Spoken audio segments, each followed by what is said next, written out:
नमस्कार छात्रों, हिंदी विषय तासिका में आपका हार्दिक स्वागत है।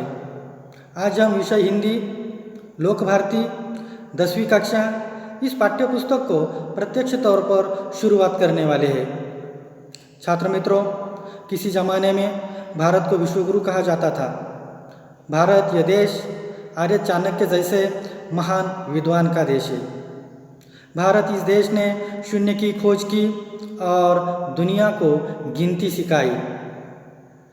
मतलब भारत का जो कुछ गौरवशाली अतीत है वह अपरंपार है। भारत की जो कुछ महिमा है वह अपरंपार है। और ऐसे ही इस पाठ्य पुस्तक में जो कुछ पहला पद्य दिया है भारत महिमा, इस भारत महिमा के बारे में आज हम इस पद्य के बारे में अधिक जानकारी लेने वाले हैं। इसके कवि हैं जयशंकर प्रसाद जी।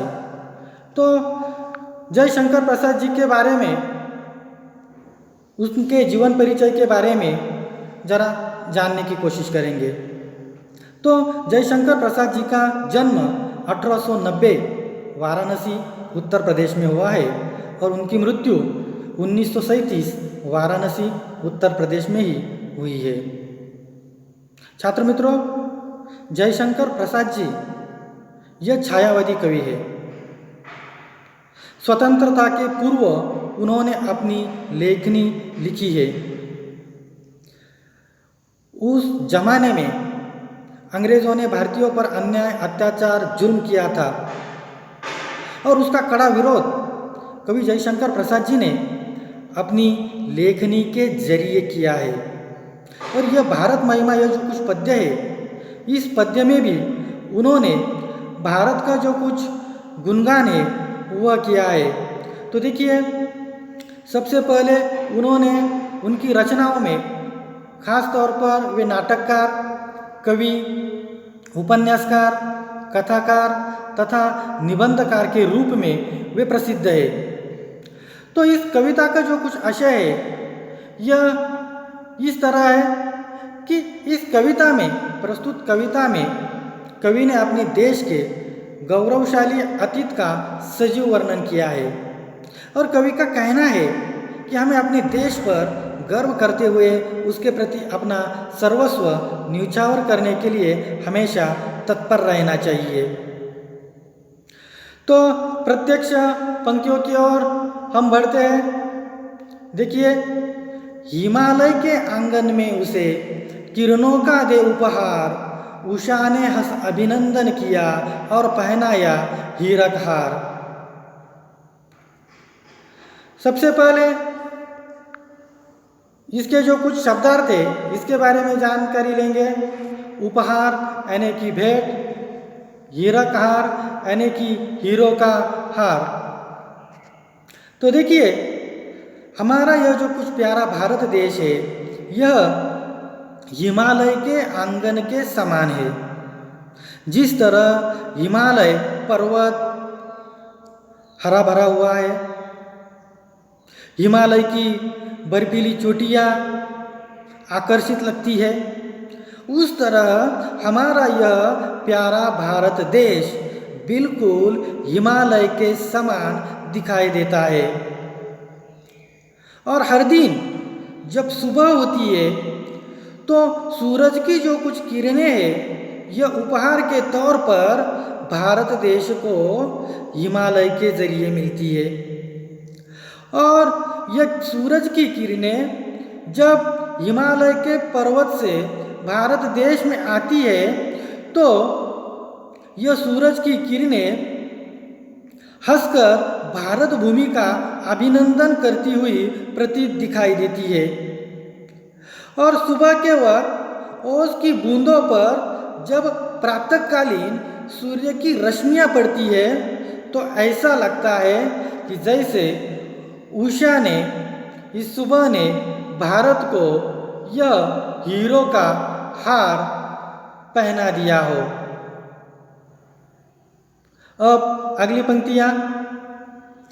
जगे हम लगे जगाने विश्व, लोक में फैला फिर आलोक, व्योमतम पुंज हुआ तब नष्ट, अखिल संस्कृति हो उठी अशोक। सबसे पहले शब्दार्थ, यह आलोक मतलब प्रकाश, व्योम मतलब आकाश, तम अंधेरा, पुंज समूह, अखिल संपूर्ण, संस्कृति संसार और अशोक मतलब शोक रहित। तो देखिए, सबसे पहले ज्ञान का उदय भारत देश में ही हुआ है। अभी अभी मैंने आपको पहले कहा था कि भारत ने शून्य की खोज की और दुनिया को गिनती सिखाई।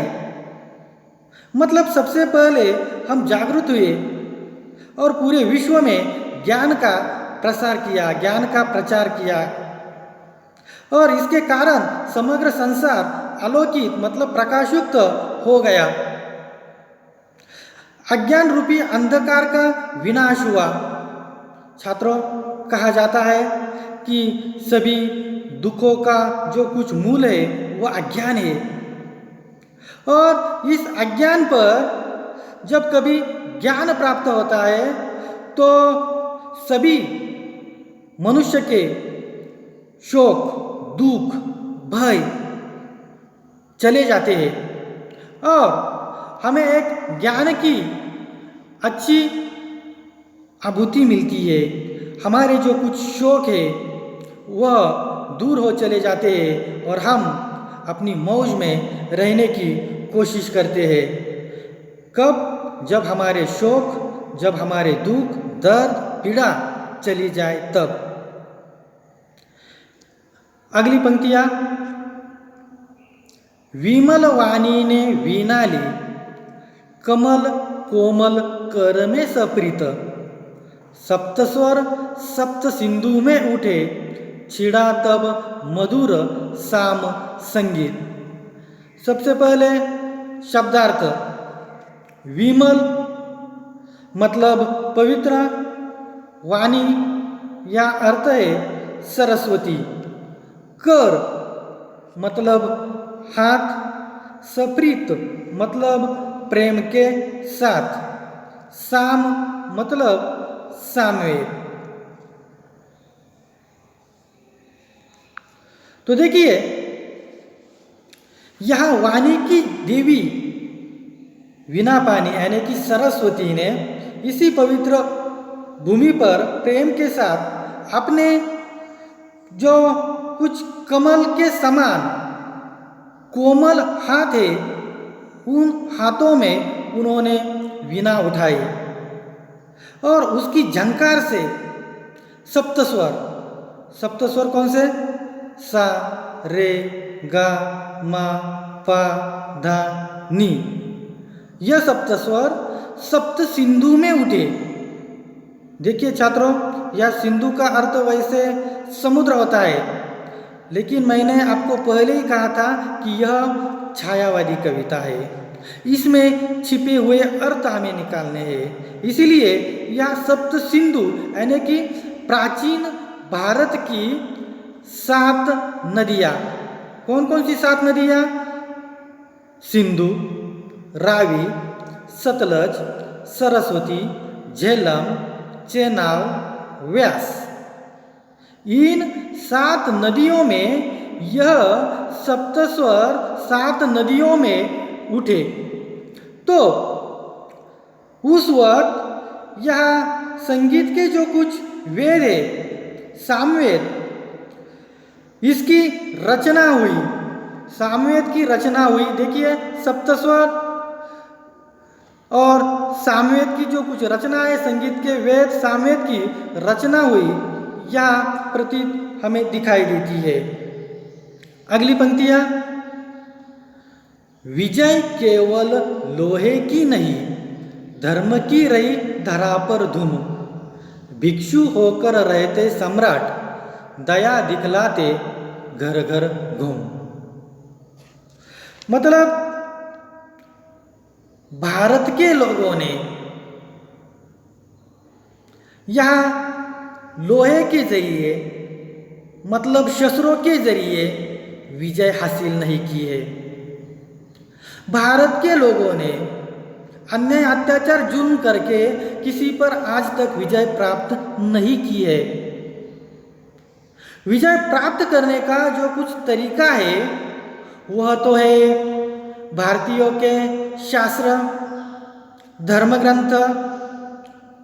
यह भारतीय शास्त्र, धर्म ग्रंथ भारतीयों ने पढ़े और अपने धर्म में जो कुछ योग्य आचरण करने का प्रारूप है, इन प्रारूप के जरिए भारतीयों ने विजय प्राप्त कर ली है। इतना ही नहीं, यह भारत देश में सम्राट अशोक, उसके बाद गौतम बुद्ध, भगवान महावीर, वर्धमान महावीर जैसे महापुरुष हुए और इन लोगों ने यह विशाल ऐसा साम्राज्य छोड़कर भिक्षु का रूप धारण किया और घर घर जाकर धर्म का प्रचार प्रसार किया, लोगों को जागरूक करने का प्रयास किया। लोगों ने भी उनकी बात सुनी और इस तरह से इन महापुरुषों के जरिए भारतीयों ने अपने मन पर विजय हासिल की। यह इस तरह से भारतीयों का जो कुछ प्रारूप है यह दिखाई देता है। अगली पंक्तियां, गोरी को दिया दया का दान, चीन को मिली धर्म की दृष्टि, मिला था स्वर्ण भूमि को रत्न, शील की सिंहल को भी सृष्टि। यहाँ देखिए, सिंहल यानी कि श्रीलंका। हमने मोहम्मद घोरी को पराजित करने के बाद, या देखिए पृथ्वीराज चौहान ने मोहम्मद घोरी को, अपने कट्टर शत्रु मोहम्मद घोरी को युद्ध में हराकर बंदी तो बना लिया था, लेकिन फिर भी उन्हें क्षमा का दान दिया। ऐसे वीरों की यह भारत भूमि है।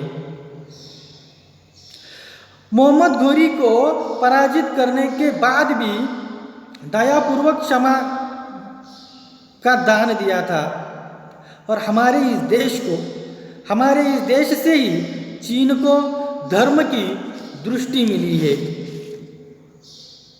इतना ही नहीं, भारत के महान सम्राट अशोक ने अपने पुत्र महेंद्र और पुत्री संघमित्रा को बौद्ध धर्म के प्रचार के लिए चीन स्वर्णभूमि अर्थात जावा और श्रीलंका भेजा। जावा और श्रीलंका के लोगों को पंचशील मतलब अहिंसा, अस्तेय, अपरिग्रह, सत्य, ब्रह्मचर्य आदि के जो कुछ सिद्धांत थे वह उन्होंने सिखाए। और इस तरह से भारत की जो कुछ महिमा है, भारत का जो कुछ गौरव है, यह उसका जो कुछ स्थान है, यह पूरे विश्व में अहम माना जाता है। छात्रों, आज इस तासिका में, इस कविता में इतना ही। अगली कविता का जो कुछ अगला हिस्सा है अगली तासिका में। तब तक धन्यवाद।